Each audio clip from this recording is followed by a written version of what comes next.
Hello dear Ayurveda enthusiasts and welcome to my channel Vanishri Ayurveda. I hope you've watched the part 1 of this video where I talk about what emotions are associated with what organs, also how you should deal with your emotions and how Ayurveda looks at emotions in general. In this video, the part 2 of this video, we are going to talk about how to deal with your emotions, how to know if they're present in your system or even if you're acknowledging them. So the first thing you should remember is to acknowledge your emotions. Pay attention to your emotions. See if you're angry, you're sad, you're frustrated, you're irritated. Most of the times, because of our fast-paced life and so much stress surrounding us, we tend not to even pay attention to our emotions. And that is very, very wrong, because then we are not getting in touch with ourselves, with our emotions, even to know that we are going through that stuff, right? So the first step would be to acknowledge them, to say, hey, I am mad. Hey, I am angry. Hey, I am frustrated. Hey, I am sad. So labeling your emotions sometimes helps a lot.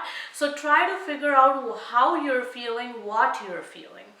The next step would be letting them out of your system, because your emotions always want to find a way out of your system. They are always moving, searching a door out of your body. So help them, guide them to come out of your system. How can you do that? The first thing is write an emotional journal before bed. So you could write 2 sentences, a paragraph, a textbook, whatever you want to, but get a pretty diary for yourself and mention the names or label your emotions in that diary and say throughout the day how you felt, what you felt. That brings us more closer to how you feel, and you would start understanding what emotion you're feeling and you could deal with it better. The second way is just sharing. Sharing, we really undervalue sharing, but sharing or speaking it out or speaking up about your emotions helps a great deal, because when you share, it's a way for your emotions to come out of your system. So you could find someone like your best friend, your mom, or anyone whom you confide in. Just share it out. If you're not comfortable with sharing, journaling is the best way. Now, usually what I've seen in Pitta people, like people who have a lot of fire element in them, they tend to let out emotions physically. So they would like run for 10 miles or work out for quite a bit, like extensive high intensity workout, and that's a great way to let your emotions out. But again, it's a band-aid effect. It's not going to be reaching the root cause of your emotional imbalance. Now, so the best way to do is to meditate. Now, meditate, the word itself sounds quite easy, but it's not.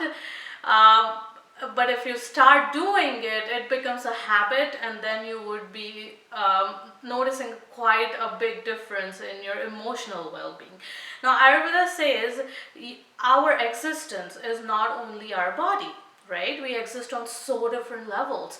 It's our body, our mind, our psyche, our emotions. So these are all the levels or layers of our existence.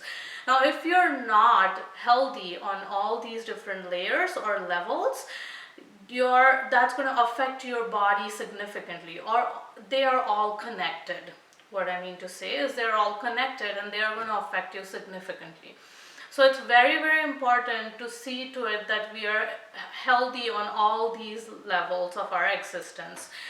Now, how can you meditate? If you're a Vata person, if you have too much Rajas in your mind, that means like too many thoughts, very chattery mind, you won't be able to meditate by just closing your eyes and sitting in one place. That's never going to happen. It's going to be the worst punishment ever.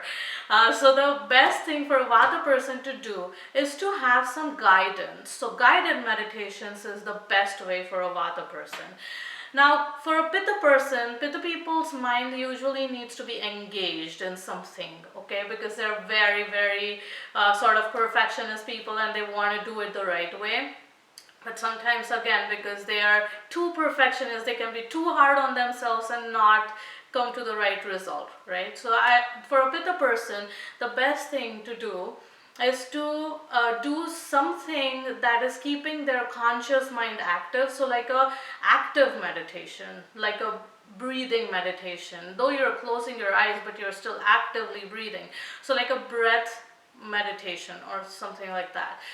For a kapha person, though, meditating is quite easy because they're very, very stable personalities, and usually they love meditation because it's a form of stability, right? So for a kapha person, it can be, there is no need of guidance, and it could be an easier process. So know what type of constitution you are. If you want to learn more about the constitutions, there is a link below in this video which would take you to the video where I talk about the different types of constitutions or basic concepts of Ayurveda. Now also, as I said, meditating regularly is the key. So every day, I usually say meditation is a shower for your soul. Like you shower every day, it's a hygienic practice to meditate. So if you want to keep your soul hygienic, you need to meditate. The second or the second last or the second last tip would be to do yoga nidra. Now there are various different guided yoga nidras online. You could just put yoga nidra right before you go to bed and fall asleep.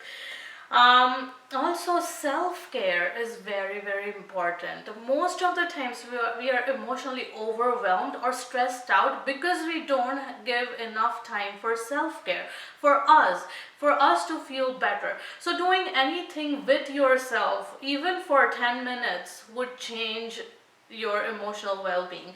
So like painting or like drawing, or even just sitting by yourself for 10 minutes not doing anything would help a lot. So devote your time into self-care.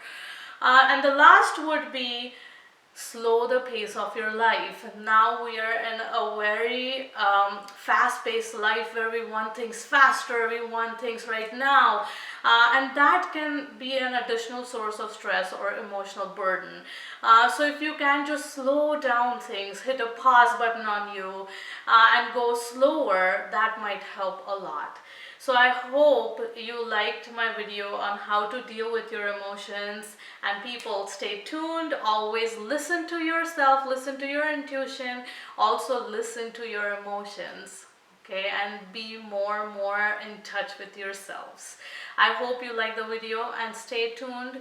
I will put some more videos up. Hit the subscribe button if you're not yet a subscriber. And please, in the comment section, let me know if you want to hear about any other video, or if you have more tips and tricks for me, just let me know. Thank you.